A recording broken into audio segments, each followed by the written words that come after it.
I mean, I think the wrong thing to do is to shove the Lord aside, right? Maybe? Reach into the darkness seems like the magic thing to do. It's the supernatural thing to do. Shoving the Lord aside, I don't know if we can even do it, but we can, I guess. Let's see what happens if we shove him aside. Without thinking, I shoved the Lord aside. Uh-oh. Whoops. What? The next thing I see is the Lord's body crumpling to the floor.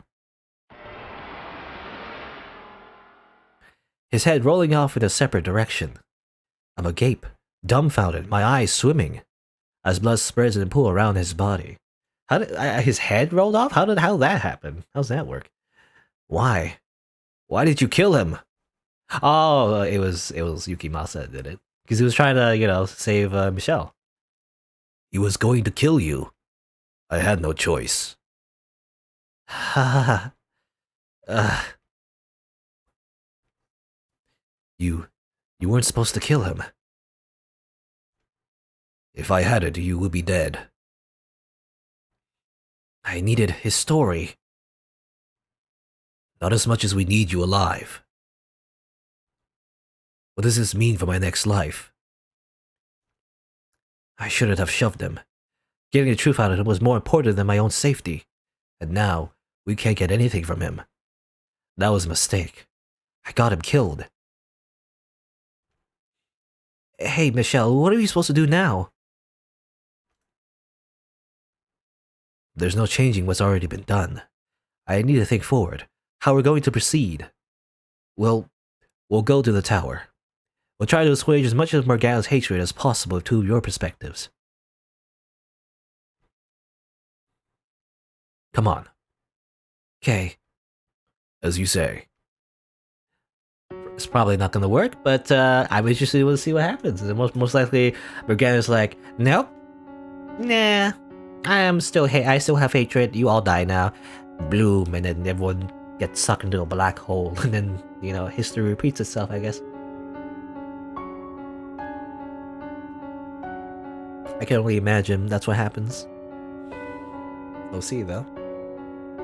So, what's up in this tower? Normally, it's like it's just a frail little girl that has no more blood in her.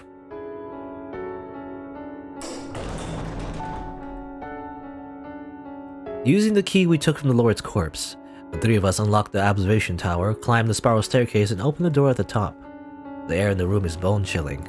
A single shaft of moonlight shines through the high tower window, illuminating a young girl imprisoned within.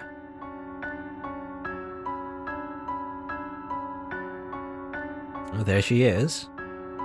And her face. Get to see her entirely, I guess.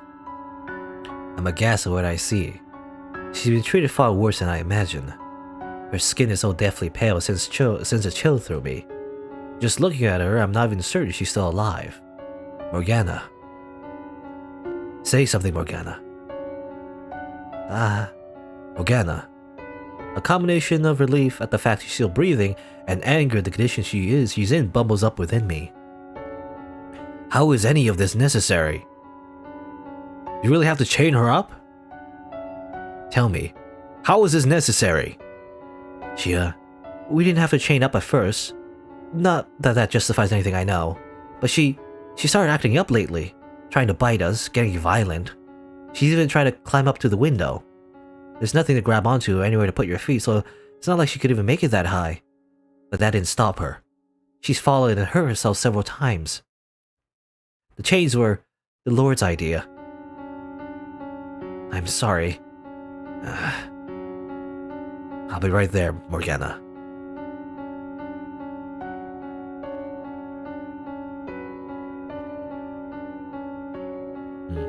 Her face reminds this is a little rude, but it reminds me of the Titan, the giant Titan from Shingeki no Kyojin or Attack on Titan. Anyway, Morgana, I've brought a couple of people who wish to make penance. Not that it matters, because you're just dying anyway at this point. Your hair is still fine. I'm surprised she still has hair, by the way. You would think you know, after what she's been through, either through stress or disease or just in general, just trauma, it will have fallen off at this point. But you know, or at least turn white. Yeah, that's it, right? When you get PTSD or whatever, or you go through like a very traumatic situation, sometimes your hair turns white actually, or something. And I think that's real. I don't know, like it's very rare. And it happens a lot in like fiction stories, because obviously rare things just are always so common in fiction anyway. That your hair turns white and everything, right? Anyway, I will have these chains off you soon, don't worry. You'll be able to return to your old life soon.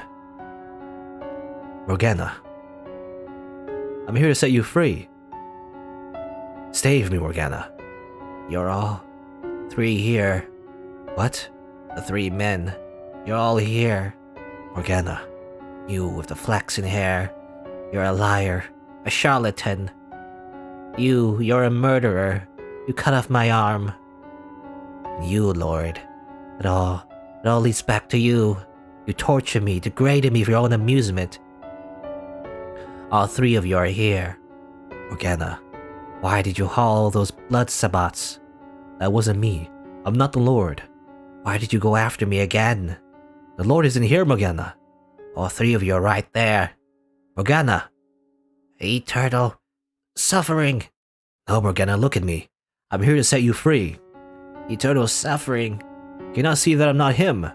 Listen to my voice. Do I sound like the Lord? Eternal. I'm not the Lord. Eternal suffering. Eternal suffering. Morgana. Eternal suffering on all their souls. The next second, a tower draped in blackness, the floor beneath us vanishes. I hear the shouts off in the distance as I'm dragged into the endless darkness. There's nothing for me to grab onto. I simply fall through the void. It's a sensation similar to the one I've experienced a number of times before sinking into the mansion's darkness. But there's something fundamentally different about this. The utter emptiness, the utter sense of solitude. I can't even breathe. My very essence is becoming one with the darkness. Still, I try to struggle against it, but a pair of small arms wrap themselves around me from behind. Loneliness seeps through those arms and wisps about within me, eroding away at my spirit. I'm melding with something. Will you stay with me? You won't ever leave me, will you? Will you become one with me? Will you stay by my side? I don't want to be alone anymore. The hatred seems to have left her, but what I left behind, what I'm feeling from her now, is a stark, overwhelming desolation. Desolation. Was it? What's that song? I always forget. I remember for that lyric. Desolation. Desolation. Something, something. I don't know. It's like standing on the crater. Or something. Standing on the edge, I think. Standing on the edge of the crater. Like da da da da da. Something. I don't know. Anyway. It's that song that plays in the Metal Gear Solid 5 trailer. Nuclear, I think. Anyway. So I was desolate. Anyway, whatever. I don't know why I'm going on a tangent. As much as I know I have to get back to reunite with Giselle, my own emotions are washed away by hers. And I'm unable to resist as the two of us, now one and the same, faded away in the darkness everlasting, leaving behind only a single teardrop that could be either of ours or both. Desolation. Devastation. Yeah, devastation. That's what it was. Anyway, ending 6. So obviously, yeah, that's a bad ending. As it turns out, it actually was kind of true, actually. I was thinking it was going to be like a time loop or whatever, but actually, no, it's just... everyone just gets sucked into the void, and that's it. The end. Saw her face, though. I was thinking, like, we kind of saw her face, but it's hidden by the hood. So we see her full face there. And yep, it's, well, you know, it doesn't look good, I must say. But, you know, nothing, I mean, it's nothing, I feel like it's nothing, so, like, horrifying or anything. You would think, well, she has a skin condition, you know? That's all I think about. I mean, there are technically like skin conditions. It's not exactly the same, but there are definitely skin conditions that some people have where they lose pigment in their skin. I forget what it's called. I think Michael Jackson has that actually, or had that in his life. I forget what it's called, but it's like a thing where like you lose pigmentation. Your skin is like blotches. You know, it looks like there's blotches anyway. I mean, it's similar to being what's it called, albino? You know, just like Michelle having like pale skin and everything, except you know it happens to you in patches. So you have these like patchy skin. So normally, if you have like dark skin, but then you have this disease, some of it is like faded away. It looks very pale. So it looks like you have like blotches on your face. I remember seeing that the first time. I was like, oh, what is that? It's a little strange, but once you actually understand what it is, it's like it's nothing scary. It's just a condition that someone has, But I don't know. Anyway, reach into the darkness, though. I mean, obviously, you're very sympathetic to Morgana's play as well because it's not like she had control over that. The fact that she's in that condition in the first place. So obviously, I don't think like I would judge her, but that's easy to say after knowing her story. Anyway, I reach my hand into the darkness spreading from the necklace. And as soon as I do... What the hell is this? Okay, so we're back here, by the way. I didn't mention, but we're back here, and instead of shoving him and then accidentally like letting Yukimasa decapitate him, this time we're gonna reach for the darkness. I guess reach for the necklace, I guess? What's that black stuff? Ugh. The blackness swells, consuming us all. Ah! No, stop! What is this? Don't make me watch this! His shouts fade through the distance, and my mind and body are swallowed up entirely. It's the same thing that happens whenever Giselle and I open a door. The same darkness I've gazed into again and again, and again and again, in that cursed mansion. That house that exists outside reality. Far, far off into the distance, I can see a gentle light, like a hole ripped out of the darkness. Green grass and colorful flowers rustling in the wind. I don't understand. The darkness. It was never present in the past. It was, I thought, a phenomenon restricted to the realm of the dead. So what is it doing here? I mean... It's as if we never left, We're still in the realm of the dead. I imagine, anyway. But even my questions are, in short order, swallowed up by the void. Soon my body ceases to retain its form, leaving only my consciousness to view the sights, sounds, and emotions of someone's past. I become an observer, as I have many times before. Not again. I'm gonna go back. You're gonna do the thing again. It's like the very beginning. We go through another story. Alright. I'm staring into a pair of ruby red eyes, opened wide with shock. I recall snapping at him, insulting him, but I don't remember what I said. Nor do I remember how he responded. All I know is that a wave of churning blackness appeared out of nowhere, washing me away. I'm powerless. Oh, is this, I'm thinking this is Giselle, I think. Helpless. Hopeless, maybe? My young mind sucked into a whirlpool. Young? My young mind? Oh, for Christ's sake. You've got to be kidding me. Why? For the love of God, why am I being made to look back at this part of my life? Or who? I don't know who the narrator is. The miserable, stupid fucking romantic I once was. Why am I turning back into the boy I tried so hard for? Oh, no, okay, it is, never mind. It's Jacob, okay. Because he's saying, like, ruby red eyes. So I thought it was, like, Giselle, like, before she went silent. But I guess it was Jacob, because he was on top of Michelle or whatever, trying to kill him, I think. So that's what it was, okay. I was wondering. My young mind, for Christ's sake, you gotta be kidding me. Why was I turning back door? So I tried so hard to forget. Where did this absurd black smoke come from? Why can't I get out of it? If it's that white-haired man who's doing this to me, then he's not an angel or a prophet. He's a goddamn devil himself. All my questions, all my confusion, and my frustration, everything that composes my present is superseded by that darkness,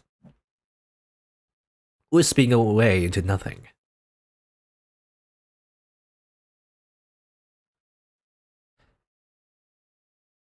Right? It's a small image there, but only a brief glimpse. Oh, interesting start to the song. I guess we're gonna be doing this now. Okay, so it's very similar to how we learned about Morgana's story in the first time, which I kind of don't like though. I don't like this style of storytelling where it's like it feels like just exposition, But oh well. To be blunt, the world's a small place. There's an unimaginable amount of it out there, but you only ever get to see a minuscule fraction of that, and that goes doubly so for us. The poor barely get a chance to see any of it at all. And those who are born to affluence, well, they have no idea just how small our world really is. I never yearned for the world outside what I knew, or I never yearned for the world outside what I knew? I more coveted it, a splash of spite mixed in. I wanted to claw my way up the mountain, knock all the bastards down who had never seen what it was like at the bottom. If I made it high enough, I could do anything. Okay, so very similar to... I mean, it really is similar to, Jacob's future self. Is basically what it is. I would have complete freedom. If that sounds like a childish fantasy to you, well, you'd be right. That's exactly what it was. Also, what's the background? What is this? I see that's teeth, I think? It looks like teeth? I don't know if that's actually teeth. I see a hand there. A stick? I'm not sure what this is. I can't really tell what this is, to be honest. It's hard to tell. Anyway. There you are. You spend so much time in that graveyard that one of these days I was going to think you're a gravekeeper, or maybe a grave robber. I can understand a gravekeeper, but I take offense to the suggestion I look like a grave robber. I'm praying for the souls who have no one to see them off. Oh, okay. So is the girl said? Like she said like, there you are, she's the first one. Anyway, the girl, or was it the other way around? I'm not sure anymore. Because she's the one praying for the souls of maybe. So I don't know. So I think Jacobo is the one that said, there you are. And then the second sentence is Morgana, maybe? No. The girl named Morgana turned around to face me. Though I'd known her for some time, I rarely ever looked her in the eyes. Her face was almost always concealed beneath a dark hood, revealing only the tip of her nose and sometimes her lips. Honestly, I don't get it. Why do you care so much? These are the souls that have no one else to pray for them. At best, they may get a bit of lip service from the priest once in a while. Yorokobe. It's our responsibility to offer a helping hand to the sick and the poor. To pray for the abandoned souls. What I don't get is why you need to pray for the dead at all. They're just to beg the bones. I hope you enjoyed eternity in hell, blasphemer.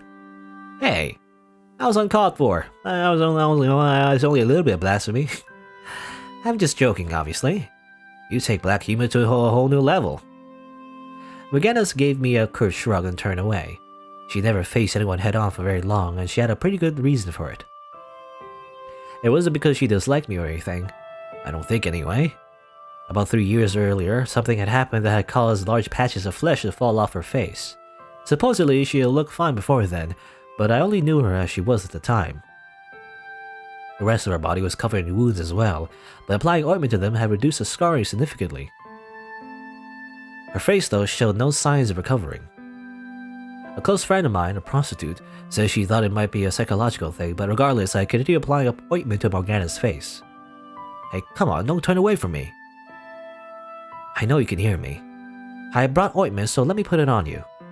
It's a waste of time. You don't know that. Your arms look much better than before. It won't be long before your face starts healing too. The ointments are free. You're wasting your money. It's my money. I can use it however I please, so just shut up and let me do this. You're a very obnoxious man, you know. What was that? You want me to rub it real hard, huh?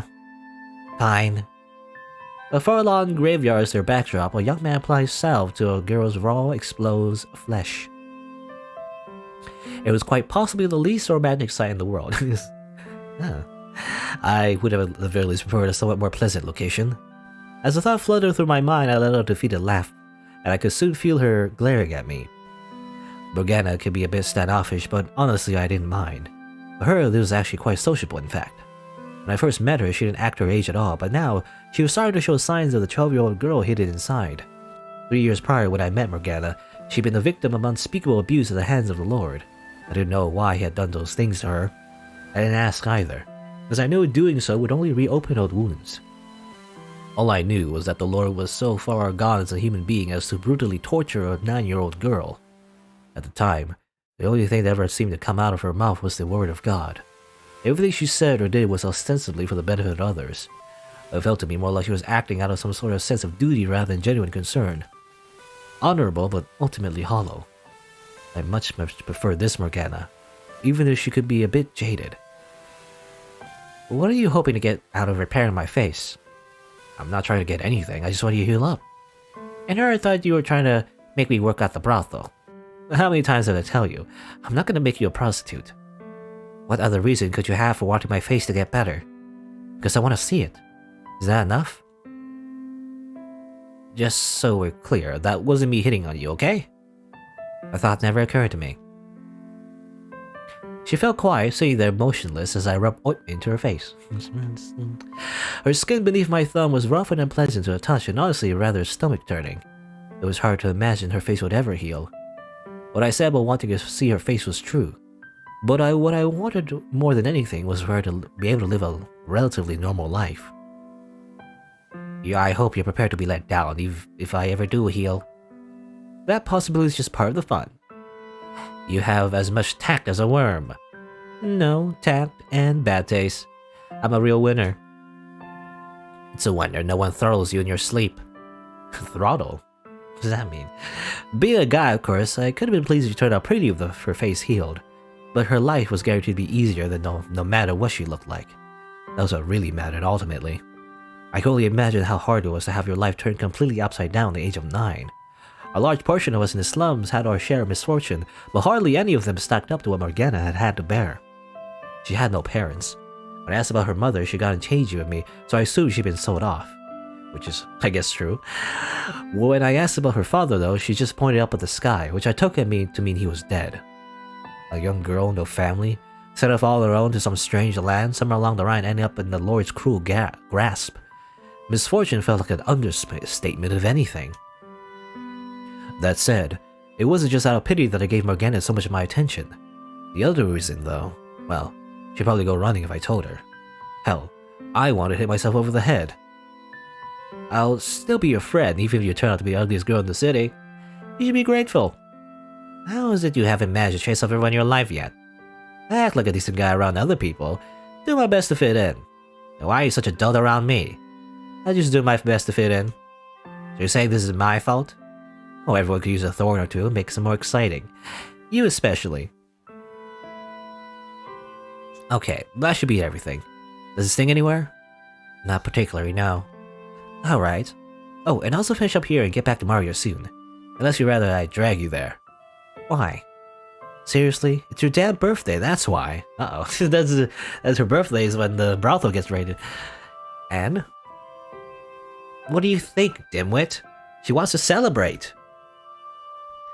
Get back there soon, okay? I'm planning to drop by too. Though I remember that Morgana did have a birthday, though. I think like they didn't know exactly when her birthday was, so they just chose like an arbitrary day. But she did celebrate a few birthdays, I think, in the brothel. At least once, I remember. She said it was it was a very great time at that point of her life.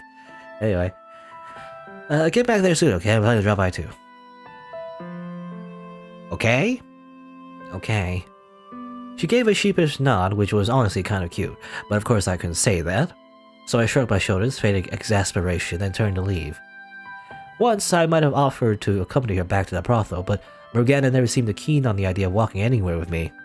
Maybe she was afraid of grown men, after what had happened to her at the Lord's Manor. Or maybe she just didn't want me to be seen with someone who looked like her. So hey, I thought you were leaving. One day I'll show you I will show you the world. No.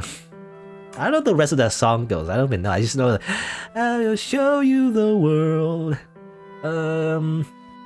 Glittering, glimmering, something. I don't know. I don't even like that song, to be honest. It's like, anyway. I won't get my hopes up. Unless you, like, get a flying carpet, I guess, and like a genie. Get your hopes up, damn it! I said with a soft chuckle, and then I took my leave. I had every intention of making good on that promise, and I had more than enough reason to believe I could.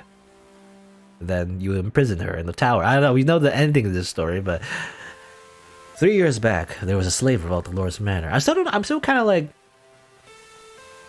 I'm still kind of confused, actually, of how Michelle made the connection of the slave to the Lord. You know, how, like, he became the new Lord, I guess. Like, I remember Pauline saying that there was a new Lord, so, you know, we just assumed that it was the same person that brought her back to the tower. That's what the narrative was saying, but obviously it wasn't. You know, that's the twist, I guess. But how did he even know? He just assumed that it was the slave that was the one that killed Morgana. I don't know. I don't know how he made that connection necessarily, but... Anyway. 3 years back, there was a slave revolt at the Lord's Manor. Because it seems like, you know, obviously he's more sympathetic right now. You know, obviously, in the beginning, obviously, he's just, you know, nice to Morgana. Probably a love interest. But... fast forward, you know, to the end, and not so much. I don't know how that works. 3 years back, there was a slave revolt at the Lord's Manor. That's not quite accurate, though. Because while I was partly responsible for inciting the riot, I wasn't actually a slave. What? Okay, so he wasn't a slave. The local lore was spoken of in whispers as the second coming of the great tyrant of old. The people were constantly grumbling about how he seemed to treat the land like his own personal playground, exploiting everything and everyone on it for his own amusement. When enough stress and resentment builds up in a contained space, all it takes is a little shove from the outside to burst. And that was our plan. Me and a number of other dissatisfied citizens gathered together, popped that bubble, and gave the Lord a taste of how we felt about him. Okay. It was just the rest of the peasants, you know, on the land that revolted. With the slaves, I guess. With the help of a slave trader, I infiltrated the Lord's manor. I'd known slaves weren't treated well, but seeing it for myself, I thought most of these people would have been happier have been born as a dog or a cat, and owned by someone who actually had a heart. It is revolting. A flagrant injustice. Broadly speaking, there are two types of people who see injustice in the world. The first are those who have everything, who sit unchallenged at the top of the world, looking down on less fortunate with pity. The second are those with nothing, who wish to overthrow the entire system keeping them down. As yes, I see the writer has read Marxism, you know, basically. The haves and the have-nots. It should come as no surprise I fell in the second camp. Good old classic class struggle, I guess. Classic class struggle. Once I was inside, I went around the manor telling all the slaves about our plan. Well, technically, Marxism was like a thing in the Industrial Revolution. This is technically taking place before, you know, Karl Marx, because I guess it was always a thing, really, when you think about it. Most of them had long since lost the will to fight, but with enough assurance there were people on the outside ready and wanting to help, glimmers of hope started to return to their eyes. Finding out they weren't alone, that they weren't helpless anymore, had an incredible effect on their morale. And once the slaves were convinced, the revolt began. It ended up being much larger in scale than I had imagined, and many lost their lives in the process, but the majority of them managed to escape. Naturally, the slaves couldn't stay in the city, so I directed them to people waiting outside, who could take them to another city or a neighboring country. I had neither the money nor the power to guarantee them a good life on the outside, but that hardly mattered to them. Everyone was sure that wherever they ended up would be better than staying, and I prayed that would be the case. Or they just meant out being slaves again, but... It was during the revolt that I saved Morgana. I would have sent her somewhere else, just like all the other slaves, but she was in so dire a condition when I found her that she could hardly even move on her own. She had been sapped of all her willpower. So I brought her to the brothel where a friend of mine worked, and I asked her to take Morgana in.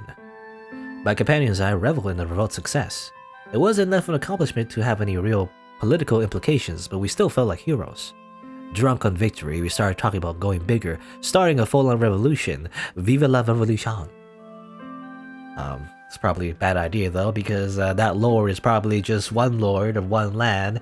Eventually, he's gonna reach up other nobles, you know, and they're gonna, like, probably do something. Wait a minute. Oh, okay, so it kind of clicked in me. I don't know, because I'm thinking, like, probably what happened when the brothel got raided, maybe because they were hiding a bunch of rebels inside, and it wasn't bandits that raided that brothel, it was probably soldiers, you know? Or at least, you know, soldiers or mercenaries hired by other nobles to maybe, you know, secure the land, because they assumed there's a bunch of rebels in it. Excuse. I'm quite thirsty. I'm just a lot of water.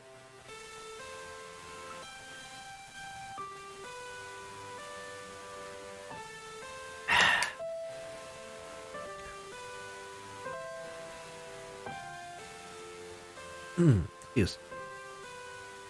A lot of reading. It makes my throat very dry. It makes me want to cough. Once the elation passed, though, we realized there wasn't much more we could do. Even if we did manage to start a large enough uprising to kill the Lord, we were only peasants.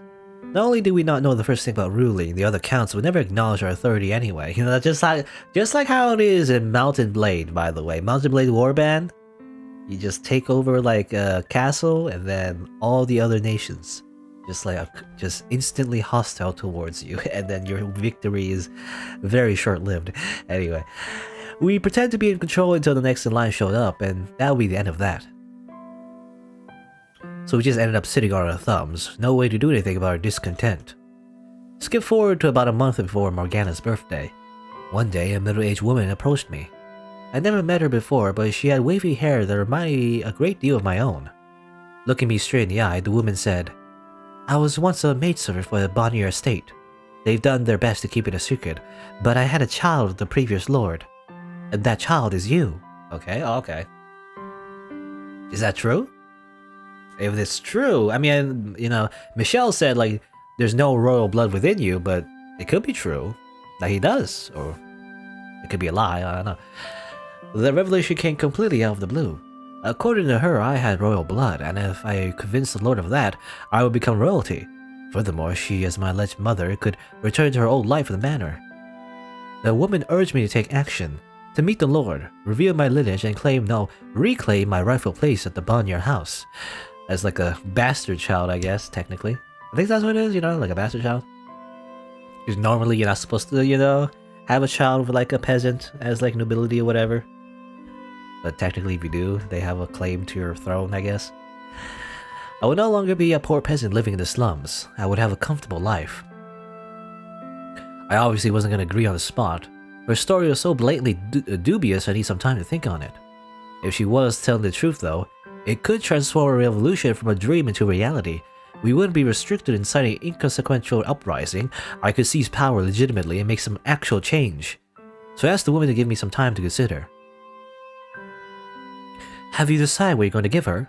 That was the very first thing I heard when I stepped through the back door of the brothel. Oh, that was Maria, actually. Maria, a short blonde-haired prostitute and a good friend of mine, flashed me a devilish smirk. "I bought a necklace as per your suggestion. Girls appreciate that sort of thing, don't they?" "Most do. Me, I've got a taste for knives and other such pointy things." Well, I doubt she has much interest in those, though. Sometimes, I wonder if you're actually a girl. Anyone could see Mario and I were close, but our relationship was strictly platonic. Of course, given her line of work, it was unavoidable that people thought otherwise. And honestly, it irritated me every time someone suggested we were anything more than friends. You know, we gotta keep this friend zone, you know, it's a very, very distinct friend zone.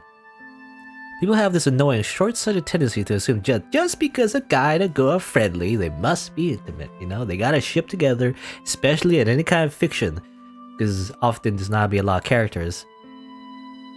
So, like, if it's a guy and a girl, you gotta ship them, I guess. I don't know.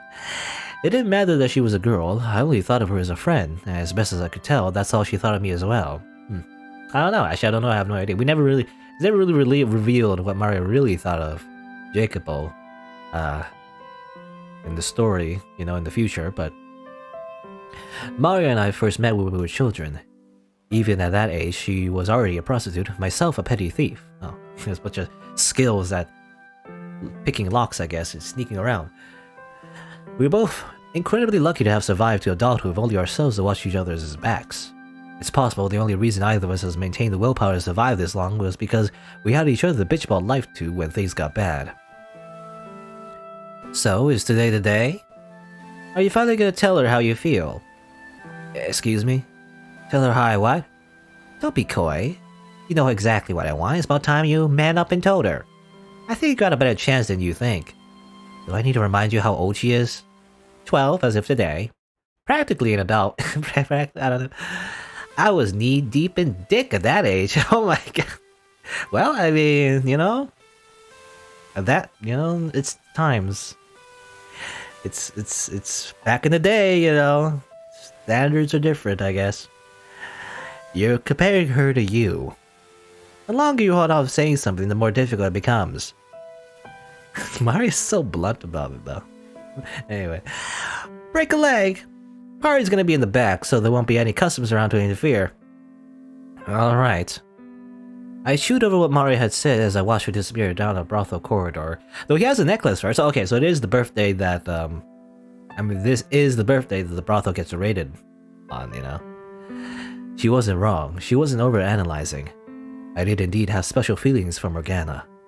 Women seem to have this strange, somewhat terrifying ability to read people's minds, and Mario was a prime example of that.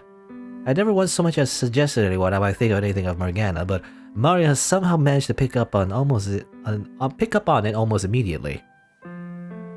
Fortunately, she didn't seem particularly bothered by that fact. Though if anyone else were to find out, I could only imagine the looks I would get. I mean, Morgana was 12 when I was 22. Okay, so that's a big gap. Alright. I don't know about that, actually. Again, the standards were different. You know, girls were married off very early on age back in the day. But 22, 12? I mean, obviously, in the modern times, that's a big no-no. It's way too big of an age gap. Not even just talking about legally, even ethically.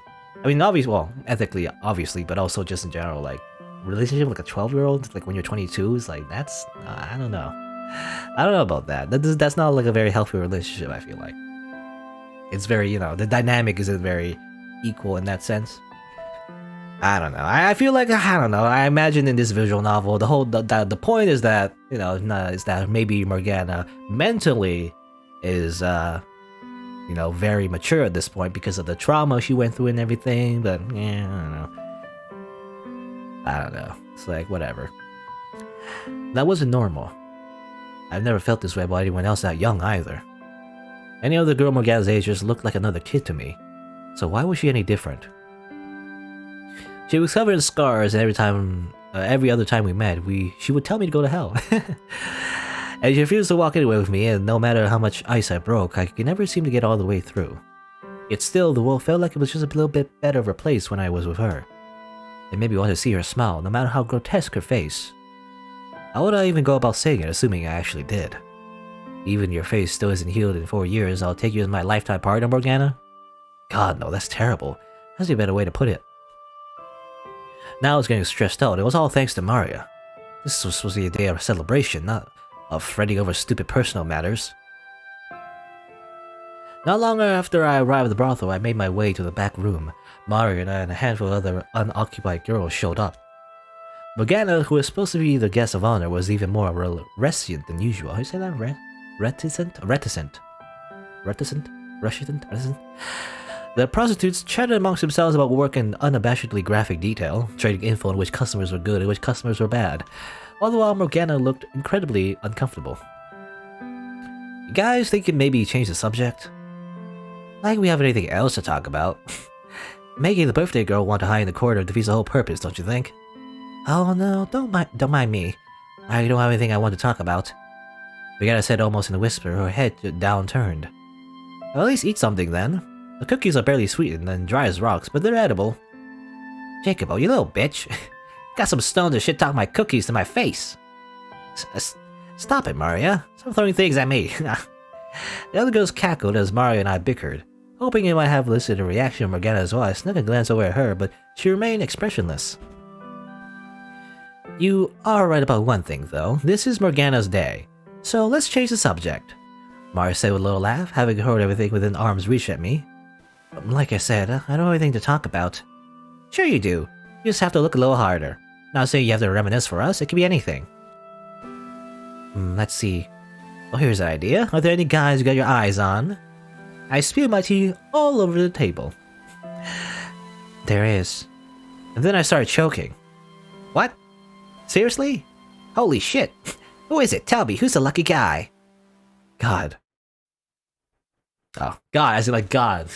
My special person is God. Ah, yes. God. Everyone fell silent. Maria gave me a sympathetic look and had exactly what she wanted to say.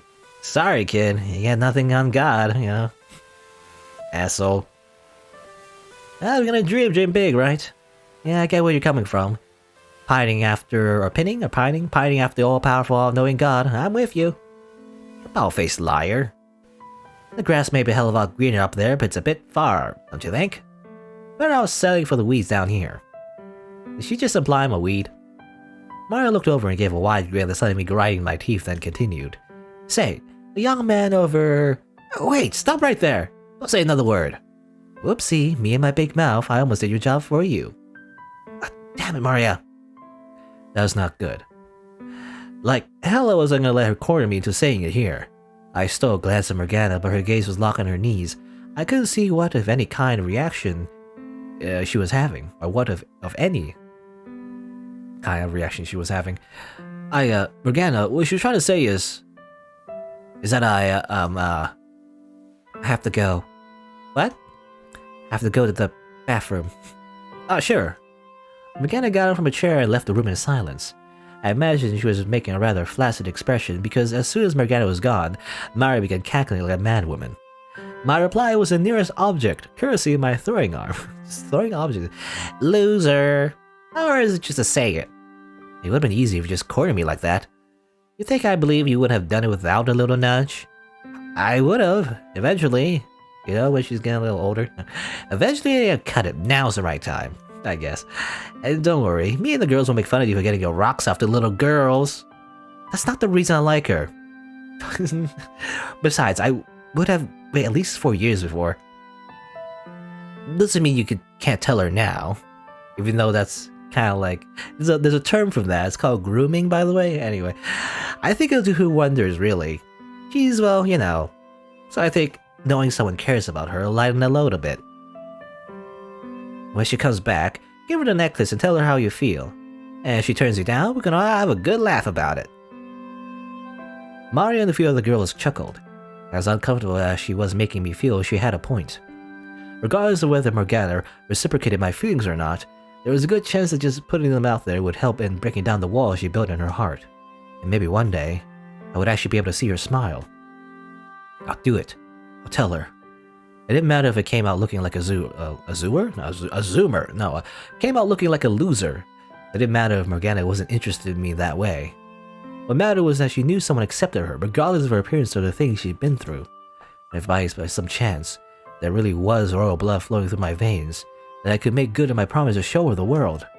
I could put an end to her life of poverty and abuse, replace it with one of comfort and wealth. I could buy her even better medicine, something that could actually heal her face. If I truly were royalty, I could do so much more for her. Makes it sound like I want to be some kind of fairytale hero or something. But honestly, I wouldn't have minded that. If I was going to make her happy or wipe away all her past misfortune, why couldn't I make it a little dramatic? It wasn't usually my style, but in this case I would have objected to a storybook ending. Well, storybook ending, eh? It's not the case in this game. This, though. No. This wasn't the kind of story I was hoping for. Well, this one gets raided by bandits. The heavy curtains separating the guest rooms had been torn to shreds. There was a splatter of blood. A man, apparently caught up without enough time to defend himself, lay splayed out naked on the bed, his empty eyes fixed in the ceiling. The whole area reeked of blood. All I could do was stare stupefied at the carnage. What the hell? Why? How could this happen? My dumbfounded muttering went unanswered, though. The few who were still alive could no better make sense of the incomprehensible massacre than me, the sudden arbitrary upheaval of our world, the inexplicable, unescapable reality. Shortly after Morgana stepped out, I heard a woman scream from in front of the brothel. Next, a man shouting.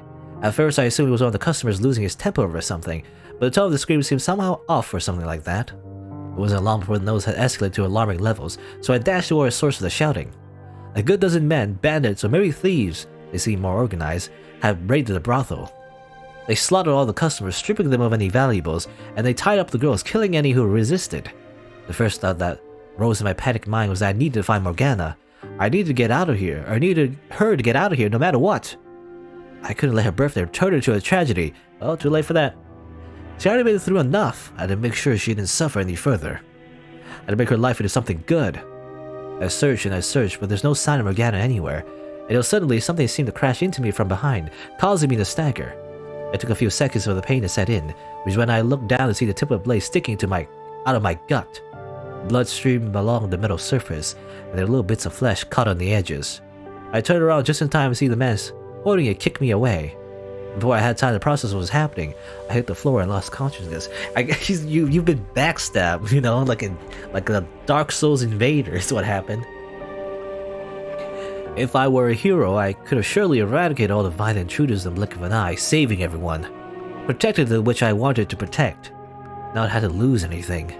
But I was a mere boy. A weak boy, helpless against a few robbers. A useless boy, unable to protect anyone. When I woke up, Mario was kneeling over me, sobbing. No sign of the tough, foul-mouthed girl I knew. I think okay, I was wondering if they were, I don't know. I guess we'll see. Because I had a theory that maybe these bandits were hired by other nobles to attack the place and everything, but I don't know. Because Jacopo eventually became the noble too, right? The head of the house, head of the, you know, the land and everything. So maybe not. Maybe it was just unfortunately just bandits attacking a brothel. I don't know. It's just, why would you do that? But I don't know. Aside from her, there were 2 other girls also crying, leaving only 4 survivors. Okay. Apparently, I wasn't dead. Looking down, I saw my bare stomach wrapped in blood-soaked bandages. The brothel lay in ruins, a bloody pile of torn bedding, clothes, and bodies. I made my way back to the front, and all I could do was stare at stupefied at the carnage. What the hell? Why? How could this happen? My dumbfounded muttering went unanswered, though. Maria stood beside me, quietly rubbing her trembling arms. Where's Morgana? I couldn't find her. Or where's Morgana? Or who's saying that? I don't know who's saying that, but... I couldn't find her. Why not? I'm sorry, I looked everywhere, but I couldn't find her. I'm so sorry. I wanted to say I wasn't blaming her, but I couldn't find the words. If I had the power, I could have prevented this from happening. What kind of power would I have needed, though? The physical strength to overpower the thieves? No. I needed to think bigger. If I weren't a peasant, but someone of real influence and import, no one would dare stand up to me. No petty thieves would ever even consider a raid on me. And I would have the power to punish anyone who tried. But regardless, this would have never happened at all. I was supposed to give Morgana a good life, to show her the world, to make her smile. If only I had the power. Absolute unflinching power. If I'd climbed to the top of the ladder when the chance was offered to me, this all could have been avoided. If only I had asserted my place as royalty a month earlier, as the woman who claimed to be my mother had urged me to. I wanted power. The power to keep everything I cared about safe. The power to change this damn world. The power to stop those filthy thieves. The power to keep her by my side. I wanted power. I heard about the attack at the brothel, and that you were hurt. I'm so glad to see you're well. About a week after the raid, I went to see the woman who professed herself my mother. As you would expect of someone who has served that old lord's manor, she was very elegant and graceful. The shack where she stayed, though, was a shabby drab place with a pair of wattle and daub walls. We were concerned about my safety. Of course. Show me a mother who is not always concerned about her child's safety, says the woman I have never seen until a month ago. Physical distance has no bearing on mother's love, she said with a soft smile. Age had clearly begun taking its toll on her, but I could see hints of former beauty. If you had gone to speak to the Lord and revealed your lineage when I first came to see you, you would never have been in that kind of danger. There's still time. Go to the Lord's manor, show him. I'm not really your son, am I? The woman fell silent for a moment, observing me. I could see the resemblance between us, yes. I had no memories of my mother. It'd be nice if she were to show back up someday, but it just wasn't likely. The whole thing felt extremely contrived. Discussions will progress much smoother. We both know what the other wants out of this arrangement. Start by telling me who you really are. Were you actually a maid servant for the previous lord? She gave a nod, then walked over to a grimy shelf and retrieved a ring that looked very much out of place. It was made of gold, engraved with elaborate insignia. Look at this. It's the Barnier family's crest. The previous lord gave me the ring as a gift. I have kept it ever since. Even after our relationship was discovered, I was chased out. I didn't sell it, because I knew I was his child. They will have no choice but to acknowledge you as a legitimate heir if you show them this ring. Why did you wait so long to come find me then? I was afraid they might kill you if I brought you in as a baby. Why were we separated? Misfortune. One day bandits came and kidnapped you. Presumably they were hired by the Bonnier estate because they didn't want your existence coming to light. I consider it a miracle you're still alive. I can only imagine the stern look on my face as I listened to the woman speak. Part of me indeed wanted to take everything she said as true, wanted to believe I was someone important, but I couldn't convince myself of anything other than a commoner's blood running through my veins. It would appear you've done your research. I don't have any other family to the best of my knowledge, which does indeed make me a good candidate for you to step in and claim your stake on. If I were to take your guess, your child of the Lord has either passed away or never existed at all. It's probably true that you work in the Bonnier's Manor, and it's probably true that you had relations with the former lord. You were chased out and now you live in poverty. You want to go back to your former, more comfortable life, and while you're at it, take vengeance on the current lord. But being a woman, you have no means to accomplish that yourself, so you came up with the idea of using a fake son. If your child was still alive, he would be right about my age, wouldn't he? And we look similar enough for you to convincingly claim we were related. You know, DNA testing hasn't been like a thing yet, but... well, by the time DNA testing is a thing, blood inheritance or whatever wouldn't be a thing anymore. In the first place, but, well, I mean, it still kinda is, but it wouldn't be as important anyway. But the biggest reason you chose me is because I've made something of a name for myself. Because I was one of the people involved inside the riot 3 years ago. The perfect choice to spearhead a revolution. How dramatic. The man who set the lower slaves free was secretly his family. The people would eat it right up. So how far off am I? For some time the woman sat in silence. Eventually she broke it. Not by yelling in anger or desperately trying to refute me, but with a smile. I knew very well what lurked behind that smile too. Scorn. You're sharp for a filthy peasant. It would seem I chose wisely. I was right. She was a manipulative, conniving shyster. But that I could work with. That fits so much better. I wasn't royalty, I wasn't a hero. I was a filthy peasant. Okay, so it is true that it was just a made-up story. I'm in.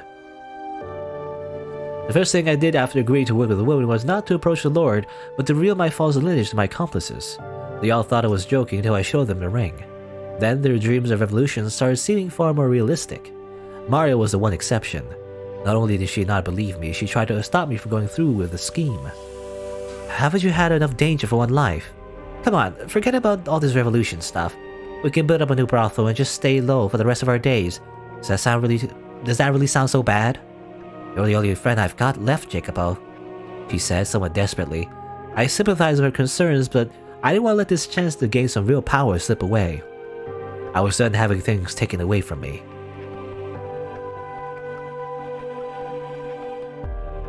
Hear me, my fellow citizens, who live in suffering at the hands of your supposed lord. Within me flows the blood of the previous lord. I am the rightful heir. Behold, the Bonniers' his golden ring, proof that I am of noble birth. Victims of this terrible tyrant, the time has come to start anew. I shall be the one to lead you down that path. The poor, the hungry, the deprived, all of you stand with me. My call to arms stoked the flames in the people's hearts. When the assault on the Lord's man began, there was an inferno of righteous justice. No one was thinking straight. I was about the only one with something resembling a clear head amidst the chaos. If I were really a hero, then I would have rejoiced in that glorious day, that momentous turning point in the city's history. I would have been honored to have led the charge. But this was all about one woman's avarice and desire for vengeance. This was all about one man's lamentation of his own weakness. I wasn't motivated by any desire to help these people. It's all politics, really.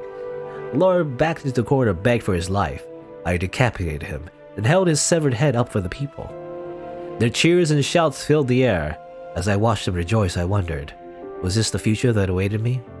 Would the people come after me next? Was my head going to be one of their hands one day? Sort of. I mean, well, they did mention there's going to be a lot of assassinations, you know.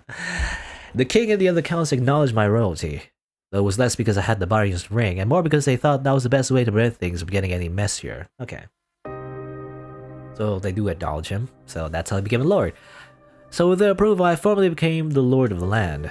I also assumed the former lord's name because despite his reputation of his people, it was a name people knew, and one that held far more clout than my own. And that's how that's how the misunderstanding started, because he just kept the name. And just like that, my long-time dream of power had come true. That said, simply becoming the lord didn't mean everything had fallen neatly into place. Many of the local noble families accused me of acquiring my rank illegitimately, which is true. They waited fangs bare for me to slip up. They even tried to set me up on more than one occasion. I couldn't trust anyone. On top of that, if it took too long making the improvements I had promised the people, they would start saying I was just as much of a tyrant as the previous lord. There's only so much I could do at once, though, especially with my hands so full fending off the vulturous nobles. Exhaustion soon began to set in. This wasn't the world I was looking for, the one I wanted to show Morgana. And it is tough to be leader, I guess.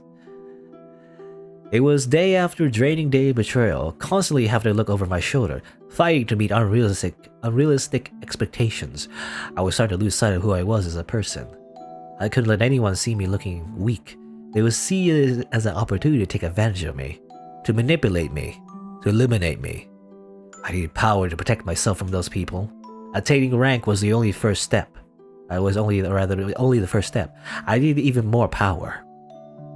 Enough to ensure no one would be ever giving me orders, could ever play me for a fool.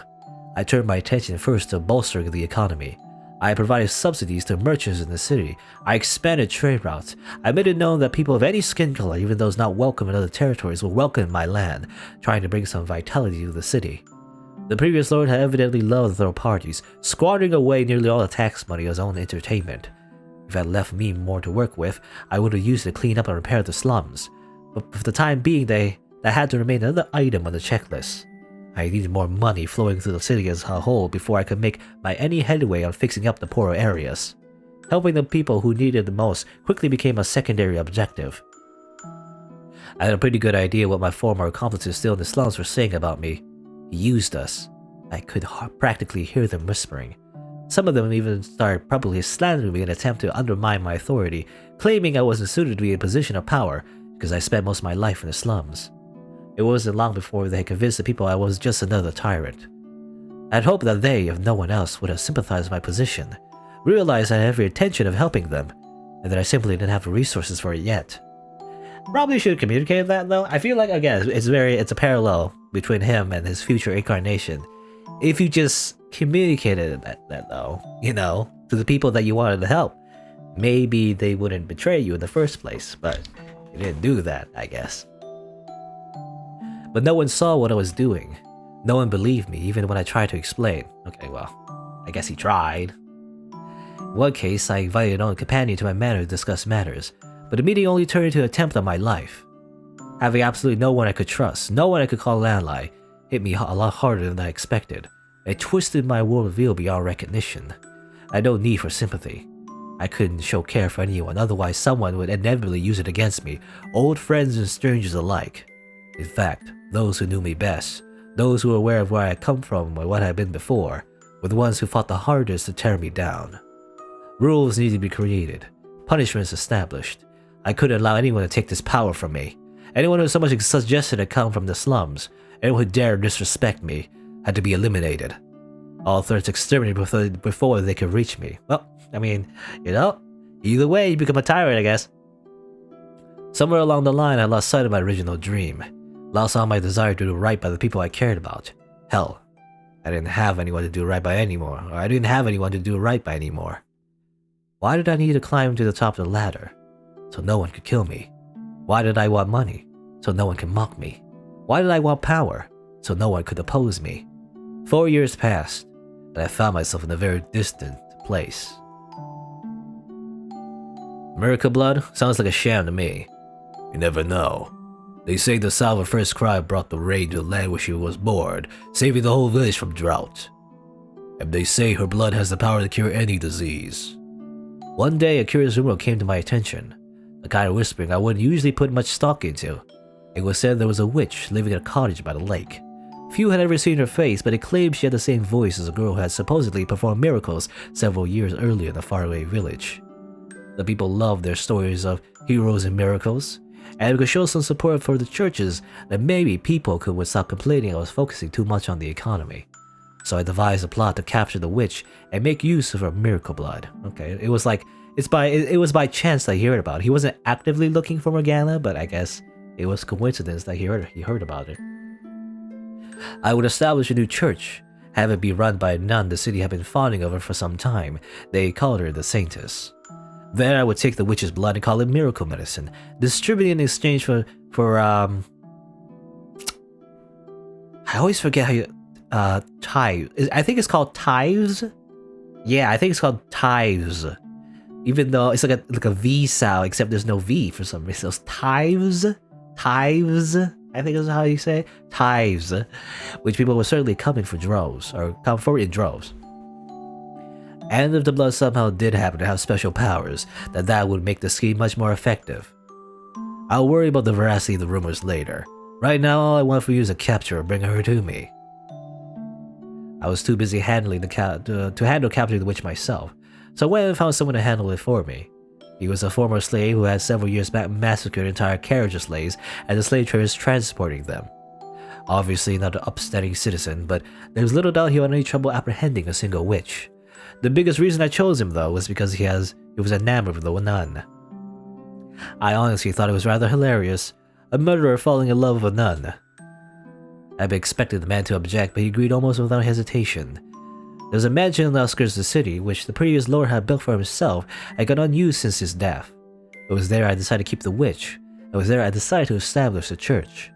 The nun would have ample space there to provide temporary shelter to the sick and needy.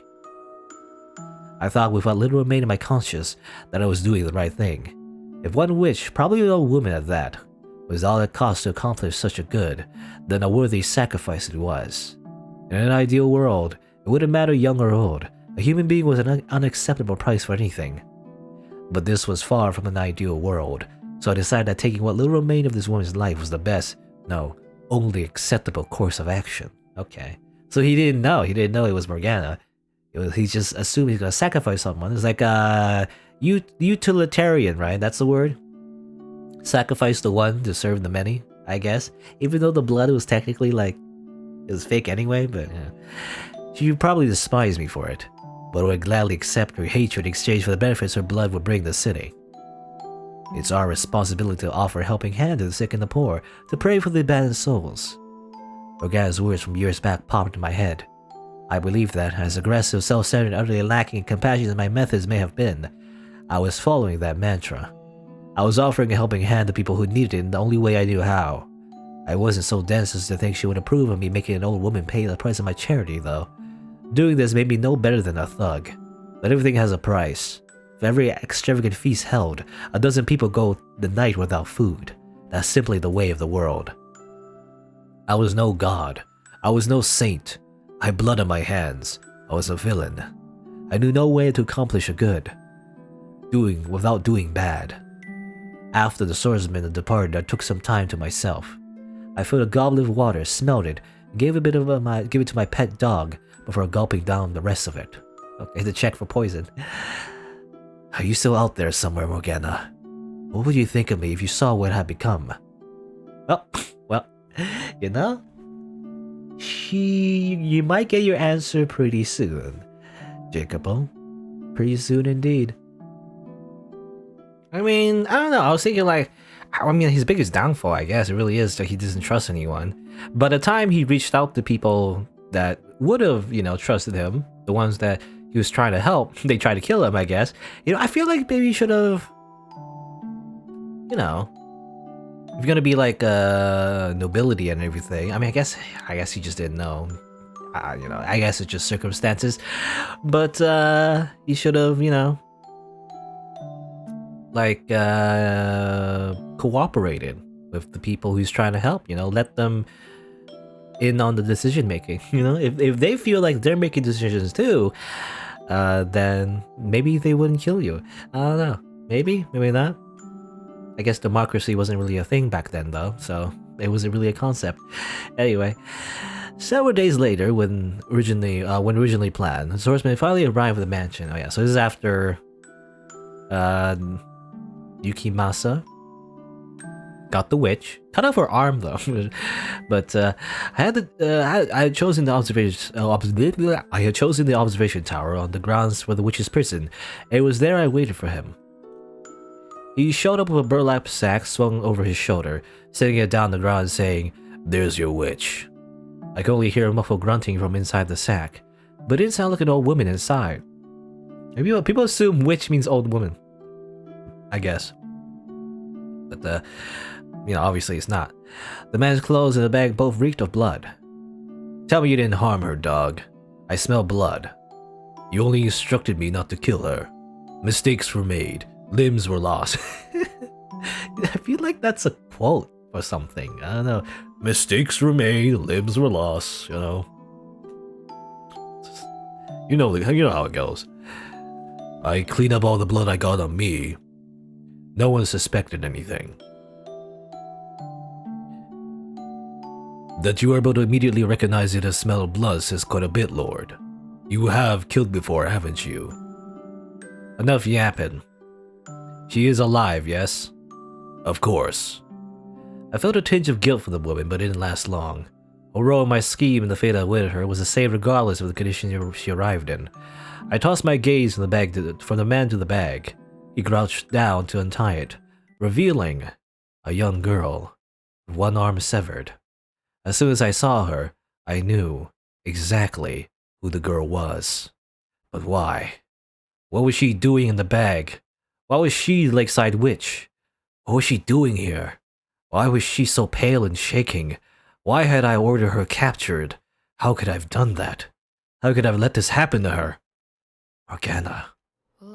My voice was hoarse and rattling. She looked up at me. Her face was just as disfigured and hideous as it had been 4 years ago. Well, that's a little rude. My mind flashed back to her birthday, to when I considered offering to take her as my lifetime partner if her face hadn't healed in 4 years' time. Is that you? Her question yanked me out of my memories. You remember me. Did Morgana remember me? The 3 years I spent together. What kind of person had been? The boy had refused to give up putting ointment on her face. Those horribly unromantic encounters at the graveyard. Her taking shots at me taking shots at her. All that time we had shared. How could I ever forget? Morgana, she remembered me. How could I ever forget all the pain and humiliation you put me through? How could I ever forget the blood sabbaths you so loved to hold? What? What was she talking about? Haven't had enough, had you? Leaving scars on every inch of my body was enough for you? You haven't had a feel of my blood. No, that wasn't me. I was the one who tried to heal those wounds. You're the man who bound me, cut me up, called me a witch, and then tried to kill me. I have forgotten you even for a moment. No, Morgana. I was the man who rescued you from him. I don't care how much my father preaches for forgiveness. That's the one thing you'll never get from me. I despise you among my soul. I revile you with every fiber of my being.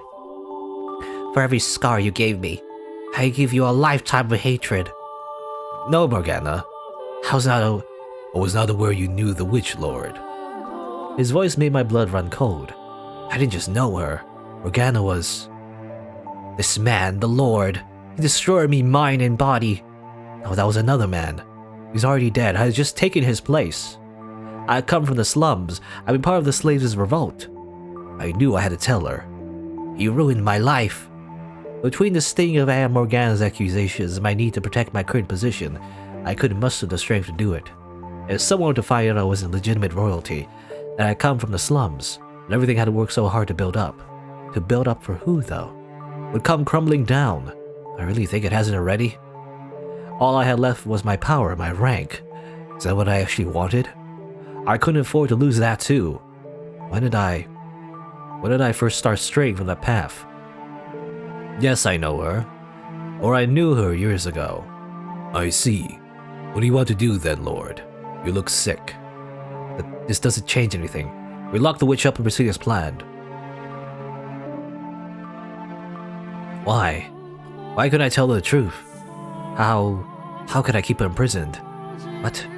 What had I power for in the first place? This feels like a English, like elementary school, or maybe elementary or middle school, like English homework. You know, how, why, what, when. You know. Anyway, would anyone ever believe me if I said this wasn't how I wanted things to turn out? I didn't do anything else. You just kept her there. You didn't help her, though. She at least, fixed her up. Oh, that's a CG, by the way, of him, I guess. And her in the graveyard. At least fix her up, you know? Like, she's missing an arm, so should probably bandage her up at least. I guess he didn't want to call a doctor, I guess, but I don't know. So obviously a doctor would just be another person you would have to bring into the conspiracy. And he also still, I mean, I assume he still continued taking her blood, though. Assuming that's what happened, because otherwise why would we get the miracle blood? I don't know, man. So, like, he just made it worse. Would anyone ever believe me?